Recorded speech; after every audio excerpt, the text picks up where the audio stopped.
Ladies and gentlemen, welcome to the Grants Podcast. This is coming to you from number 2 Wall Street, of which more in a moment. And with me is the deputy editor of Grants, Evan Lorenz, famed securities analyst. We are delighted to be with you, and I hope you're happy to be with us. The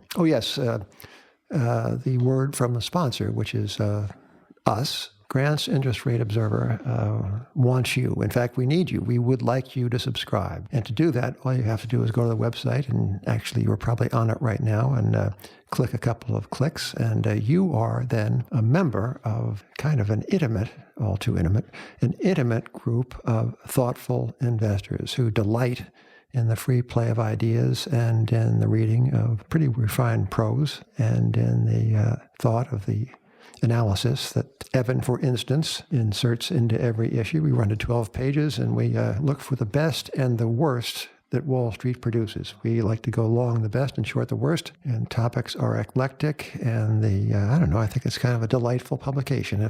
And I would subscribe too, except I get it for free, editing it. But please do subscribe, and please do visit the site, and I think you'll be happy if you do. Now, Evan, here we are in the midst of what is meant to be a confidence-shattering event for the Federal Reserve. Jeffrey Lacker, the president of the Richmond Fed, has stepped down.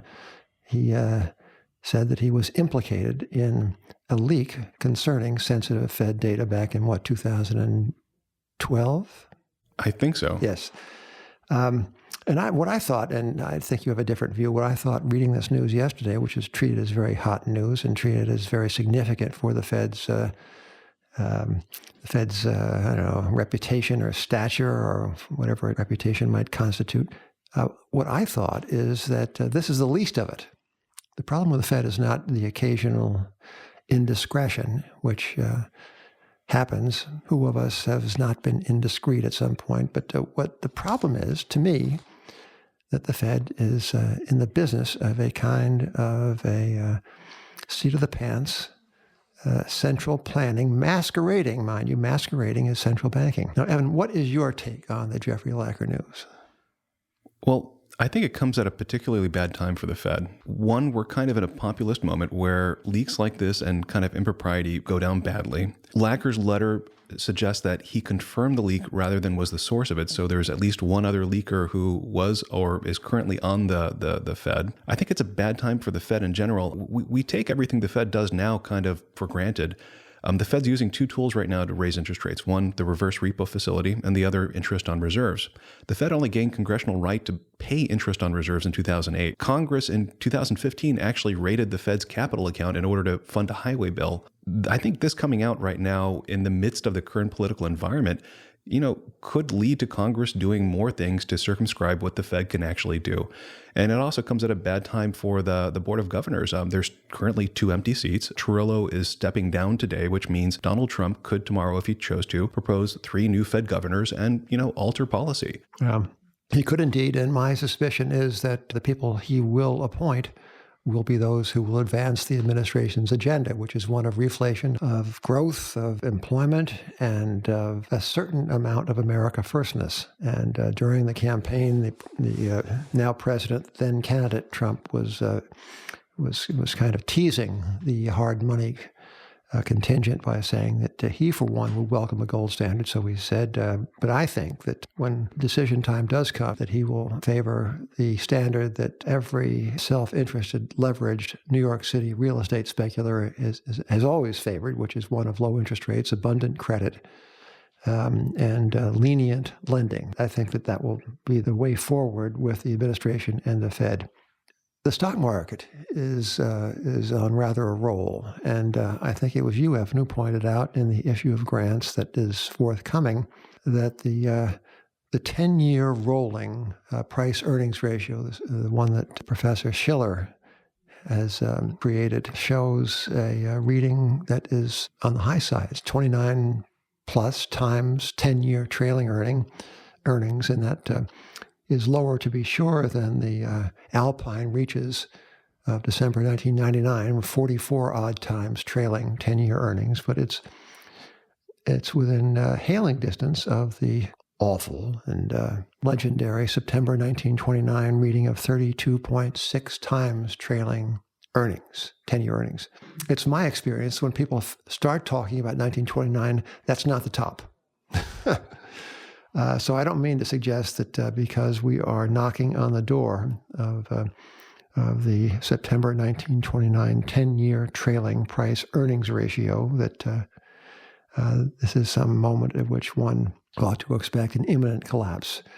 But working as we do, Evan, in number 2 Wall Street, we are from time to time reminded of the events of 1929. I personally have taken a great interest in this. I wrote a book once called Money of the Mind, which was a chronicle of, among other things, of the life and career of a man named George F. Baker, George Fisher Baker, who was the progenitor with some partners of a bank called the First National Bank, which I think in 1955 was absorbed into what is today Citigroup. But in the day, the First National Bank, headquartered right here in these monetary bones of our building, First National Bank was the greatest, most substantial, most profitable, and the safest bank in America.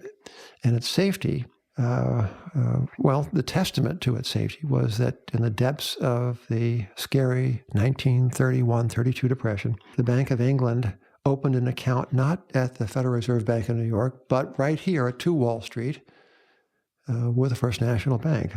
And it deposited something like $50 million. They call it the X account. Nobody was allowed to speak about it publicly. It was that discreet, it was that secret, and discretion was demanded of the staff, and they kept the secret. And so that's the First National Bank. And George F. Baker was the great old man of this institution. And in 1929, George F. Baker got it into his head that the call money rate, that is the Fed funds rate of his day, the call money rate, the overnight basic money market lending rate was too high. It was 8.5%. Banks in the regional cities and the countryside were sending money to Wall Street to partake of these fabulous interest rates.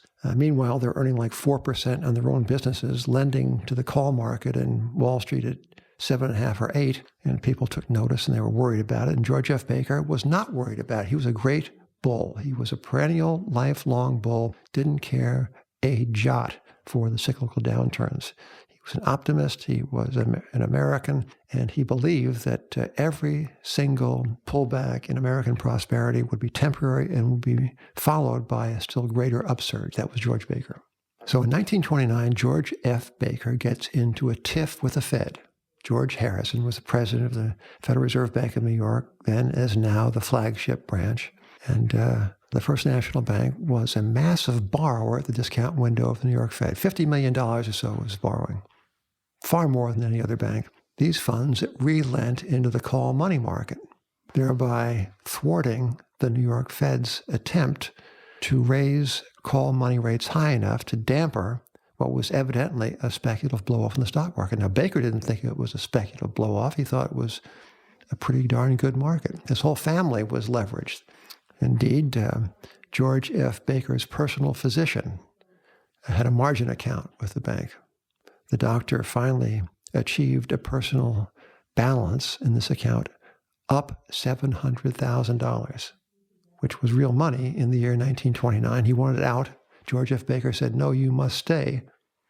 And when at length the doctor lost just about everything, Baker came through with $1 million donation to the doctor's foundation.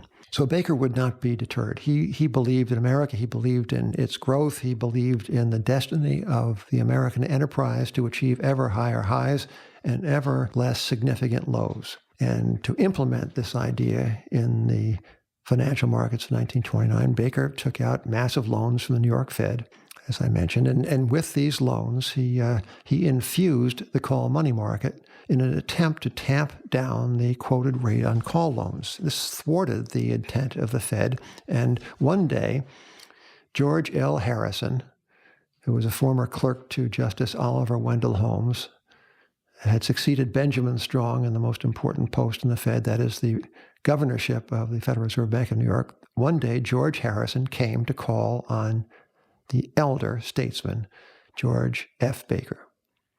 And Harrison was ushered into Baker's office, beckoned to sit down, which he did. The two began to talk. Presently, the time came for Harrison to leave. There had been nothing decisive spoken of. Harrison wanted Baker to know that he was not pleased with the bank's borrowing. 1 o'clock came. Baker's secretary came in to conclude the meeting. Baker waved him off. "No, stay," Baker commanded Harrison. So here is what Harrison wrote in his diary about this meeting. Just then, Baker asked his assistant what call money then was. He received the reply that shortly before it had advanced from 7.5% to 8%, and that $18 million was wanted in the market. Mr. Baker immediately turned to me, more or less laughingly, and asked whether we had taken some $50 million out of the market, saying that no one else in the circumstances could have advanced the call money from 7.5% to 8%. I laughed and told him that it was only demonstrated how futile it was for one bank to attempt to lower call money to 6% under present conditions. Mr. Baker, this is, again, Harrison relating the conversation. Mr. Baker was very quiet for a few moments and then said that perhaps he was wrong and others were right, but that he still was not convinced, that he thought that he could and should ease money if possible to 6%. For a period of almost a minute, he sat looking at me and then said, quote, "If you were not here, I would tell this man to put out an additional $10 million. But in the circumstances, knowing how you feel, I do not think I shall." So that was Baker at a time when a single bank was capable of influencing financial events in opposition to the Fed. It was a different world, and Baker wasn't quite aware of how different it was going to be. So Baker watched the gathering financial clouds with perfect equanimity. If the excesses of the time were obvious to others, they were lost on him. He was then full of years and honors. He went on to endow, indeed, to build the Harvard Business School. This is about the same era, late 20s. He named the library the Baker Library. He received a doctorate honor of laws. He thought, did Baker, that the world was just fine the way it was. Once one of the officers of the bank, a fellow named Harry Sturgis, decided that one of the public utility holding company stocks in the bank's securities subsidiary was fantastically overvalued. And he went to the underwriter, and the underwriter said, "Yeah, it is." And so he sold it, did Sturgis. And when Baker found out, he made him, Sturgis, appear to defend himself, defend this decision. And Sturgis did. He said, "Look, this stock is absurdly overvalued. The underwriters say so. The underwriters say so. I sold it." Baker directed him to buy it back. So there seems to have been no question that Baker was perfectly lucid. He happened to be very bullish. His son, seeing that the, quote, entire Baker family was sitting on a huge margin account, sent the old man's personal assistant, companion, and valet, Frank Risavi, for one last appeal. Baker heard him out and then said, did Baker, "They are afraid, but they don't understand. As long as Charlie Mitchell and Al Wiggin," those are the heads of the National Bank and Citibank, "are on the job, nothing is going to happen. Don't worry." So after the collapse, Baker said two things, one of them touching and one of them very wise. Once forgetting the magnitude of things, he addressed his assistant, Frank Risavi. "Frank, if I were a younger man," said Baker, "I'd take $10 million, go in there and turn this thing around." On another occasion, Risavi and Baker were going over the accounts of the bank and the security affiliate. This was after the crash. "Mr. Baker," ventured the secretary, "wouldn't it have been wonderful if you had sold out in 1929? With cash, you could now buy back twice as much." If Baker felt a murderous impulse, he suppressed it. Frankie said, "If I had started selling things, I would have lost my position years ago. You see, you never know when you reach the top." "But, Mr. Baker," Risavi countered, "you know more than any of these things, more about these swings than anybody else." Said Baker, "No, Frank, you can't know, because every time is different." Yeah, every time is different. So this is the building we're in, number 2 Wall Street, formerly the head of the greatest bank in the city of New York, a bank that somehow missed its way. Baker died. And you know, Evan, after Baker's death, around the time of Baker's death, the building was condemned. This is about 1931, at the low ebb of almost everything. The building was condemned. It was tilting and listing, and So they were afraid one day that the safe would be frozen by the shifting of the ground, the old granite safe. So the building was knocked down, a new one was put up, and the building and the bank seemed to be on the finest, firmest footing, except it had no branches. It did a business that no one really seemed to need. It was in the business of safety, and the safety of banking system was about to be nationalized, or effectively nationalized by the advent of the Federal Deposit Insurance Corporation. So the First National Bank, the famously safe, the famously well-capitalized, if somewhat predictably bullish bank, finally was kind of without a business model that really worked in the modern day. So, Evan, let that be a lesson to you. I'm not sure of the lesson. Well, maybe there is a lesson from the present day. Vanguard, I read, cannot keep up with the influx of the billions. $1 billion a day is coming into Vanguard. They can't staff the call center fast enough to greet the new investors and to process their checks. Maybe this too will pass. Ladies and gentlemen, I thank you for listening. I hope you will join us as readers. In any case, you will hear from Evan and me very soon, and it will be our delight to talk to you. Until next time, goodbye.